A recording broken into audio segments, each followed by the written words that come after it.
नमस्कार, यूपी तक में आपका स्वागत है। मैं हूं शिल्पी सेन। यूपी में मिशन 2024 की चुनावी रणनीति की कमान गृह मंत्री अमित शाह संभालने वाले हैं। लखनऊ में पार्टी कार्यालय में ऐसी ही चर्चा है। दरअसल ये बात इसलिए महत्वपूर्ण है कि इस समय पार्टी के पास 14 लोकसभा सीटें नहीं हैं, यानी कुल 14 लोकसभा सीटें ऐसी हैं जिस पर बीजेपी के सांसद नहीं हैं। पार्टी लगातार ये संकेत दे रही है कि उन 14 सीटों के लिए इस बार विशेष रणनीति बन रही है। ऐसे में ये बात कि गृह मंत्री अमित शाह चुनावी रणनीति की कमान संभालकर इन सीटों के लिए ब्लूप्रिंट तैयार करेंगे, अपने आप में कार्यकर्ताओं के लिए एक उत्साह की बात है। लेकिन दरअसल बीजेपी ने मंथन शुरू कर दिया है 2024 के लिए साल के दूसरे ही दिन। बीएल संतोष राष्ट्रीय संगठन महामंत्री दूसरे ही दिन यानी 2 जनवरी को लखनऊ पहुंचे और यहां पर उन्होंने पार्टी के पदाधिकारियों के साथ मैराथन बैठकें की। अलग अलग बैठक की गई, जिसमें पार्टी के प्रदेश पदाधिकारियों के साथ बैठक हुई, उसके बाद क्षेत्रीय अध्यक्षों और प्रभारियों के साथ बैठक हुई, उसके बाद जिलाध्यक्षों के साथ और प्रभारियों के साथ बैठक हुई और उसके बाद मोर्चों के अध्यक्षों और महामंत्रियों के साथ बैठक बीएल संतोष ने की। इस सब का मकसद सिर्फ एक है कि मिशन 2024 में मोदी के चुनावी रथ को उत्तर प्रदेश में पार लगाया जा सके, यानी ज्यादा से ज्यादा सीटें हासिल की जा सकें।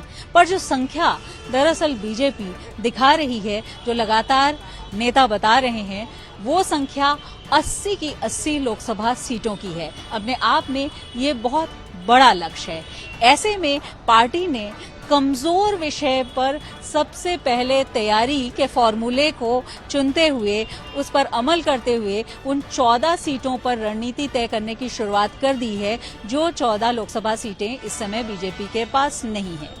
ये वो सीटें हैं जिसमें से एक सीट अभी हाल ही में मैनपुरी में मुलायम सिंह यादव की विरासत की सीट पर मैनपुरी में डिंपल यादव को जीत मिली। दूसरी सीट रायबरेली है जिसमें सोनिया गांधी सांसद हैं और इसके अलावा बीएसपी के पास बाकी सीटें हैं। ऐसे में वो सीटें पार्टी के लिए बहुत महत्वपूर्ण है कि वहां कौन सी कमी रह गई और किस तरह से वहां पर चुनावी तैयारियां की जाएं।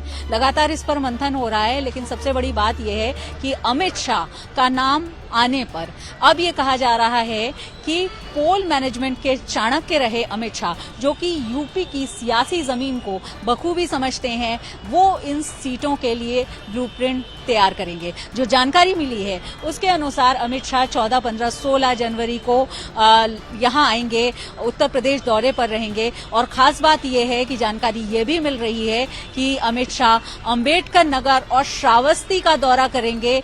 ये 2 सीटें वो सीटें हैं जिस पर बीएसपी के सांसद हैं। तो अमित शाह इन सीटों का दौरा करके हारी हुई इन दोनों सीटों का कारण ढूंढेंगे, समीकरण देखेंगे और उसके बाद ब्लूप्रिंट तैयार करेंगे। अपने आप में ये बात बहुत महत्वपूर्ण है, क्योंकि वो और जो सीटें हैं जो इस समय बीजेपी के पास नहीं है, उसकी भी समीक्षा करेंगे। इसी महीने में अंत में दौरा होने वाला है बीजेपी के राष्ट्रीय अध्यक्ष जेपी नड्डा का। ऐसे में उनके दौरे से पहले अगर अमित शाह का दौरा होता है तो अपने आप में ये संकेत काफी है कि अमित शाह किस तरह से चुनावी रणनीति की कमान यहां पर संभालने वाले हैं।